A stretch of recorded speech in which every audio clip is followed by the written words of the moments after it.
Okay, so now I want to talk about Iran. Okay, this is the political government structure of Iran. Now, one thing to notice is that it's very complicated. It's divided into the religious aspects, okay, assembly of experts, and the secular aspect, which is the government, okay? So it's a government, but the Islamic clerics are at the very top. And this is the dual identity of Iran, okay? And this is their last presidential election.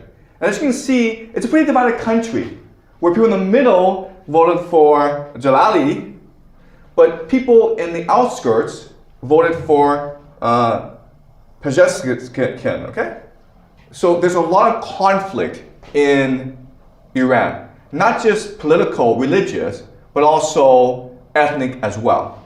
All right, so let me explain very quickly what I see is the major divide in Iran, okay? So of course you have the Islamic theocracy, and they're in conflict with secular nationalists. And now of course there's ethnic groups as well. I don't really think the ethnic groups matter that much. What really matters is a conflict between the secular nationalists and the Islamic theocracy.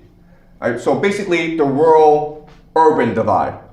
People who are well educated and want to see Iran as a secular state that promotes democracy and progress in science versus these religious individuals, okay? Now, what happens is that in a war, you become more extreme. So what will happen is that the Islamic theocracy will transition into Shia eschatology or martyrdom, okay? Where they think that this war is about having the 12th Imam, Mahdi, who is basically the Messiah, return to lead them to war against the great Satan, which is Israel and the United States, okay? Over time, the Islamists will become much more radical. This will force the secular nationalists to also become much more radical as well. So they will become Persian exceptionalists, okay? Well, what this means is that Persian exceptionalism, which just means that Persia is the greatest civilization in human history, and therefore it is worth dying for. It is worth fighting for. The survival of the Persian civilization is much more important than the survival of the Iranian state. Okay?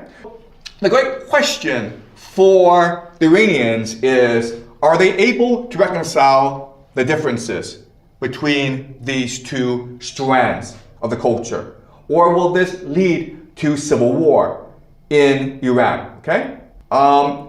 We are seeing civil war in Israel. We're seeing civil war in America. Iran cannot afford to fight a civil war at this time because they're being bombarded by two very powerful nations, the Israel and America, okay?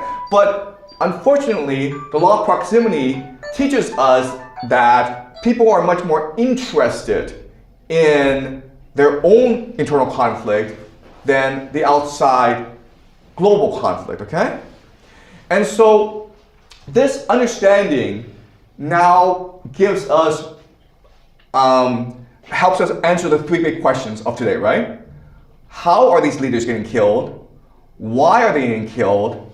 And what will this mean for the rest of the world, okay? And so the first two questions, how are they getting killed? Why are they getting killed? They're getting killed because of these civil conflicts within these nations, okay?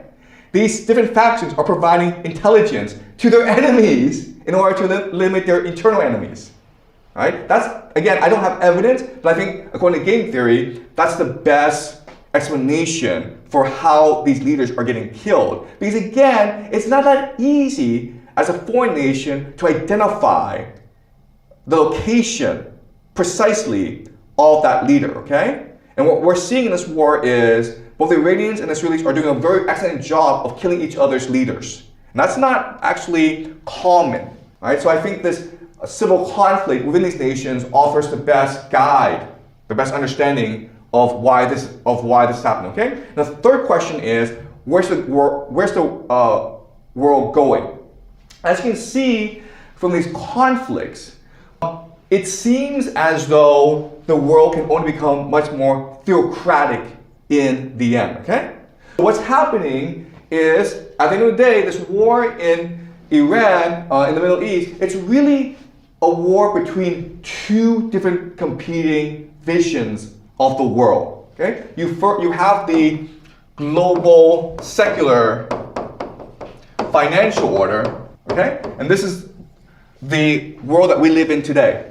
And they're fighting against a nationalist theocratic order, all right? So this is what we can expect over the next 5 to 10 years, where Iran becomes much more theocratic, and extreme, and nationalistic. Israel abandons democracy and embraces theocracy. America will also abandon democracy and embrace theocracy, because that is the general trend of the world. Okay? All right? What I want to do next class is discuss how the world will change next 5 to 10 years. All right? Okay. Any questions? Okay? You mentioned that Israel have two divided parts, and one represents the animal soul and the other represents the divine soul. Like I can substitute this logic to a single person. Like people are always struggled with like separating the divine soul and pursue the divine soul, but they cannot get rid of the animal soul. Is there a way where we can only struggle as in our lives? Okay, so first of all, it's important to understand that this is how religious people in Israel frame the conflict in Israel, okay? A conflict between the animal soul and the divine soul. The people in Tel Aviv would frame the debate as one between progress and tradition, right? Going forward or staying backward, right? So that is, so people in Tel Aviv and Jerusalem would see this but as you point out, there's some validity to this idea that we're all struggle between the animal soul and the divine soul. And I would say that for the past 20 years, we only have been indulging in the animal soul, okay? We've abandoned the divine soul. And that's why I think people are so desperate for change. And this is what's leading to so much conflict around the world, where the human soul is off balance, okay? Where we are too materialistic and not spiritual enough.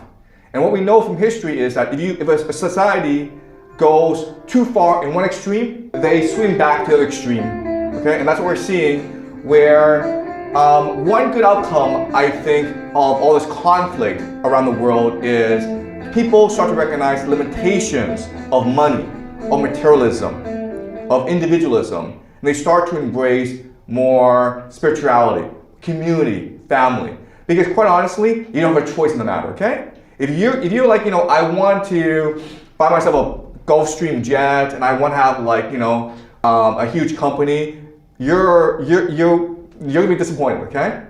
As I will show you next class, the world is heading towards an economic depression, okay? Basically a splintering, a rupture in the world. And so you're not going to be able to afford to fly to Maldives for vacation. There won't be avocados in the supermarket, okay? But all this means is now you have a chance to focus more on introspection, on reflection, on family, on asking yourself, what makes me happy? What gives me meaning and purpose in life? And the answer, of course, is each other, okay? And maybe this is a good thing. Maybe this is the intention of the universe.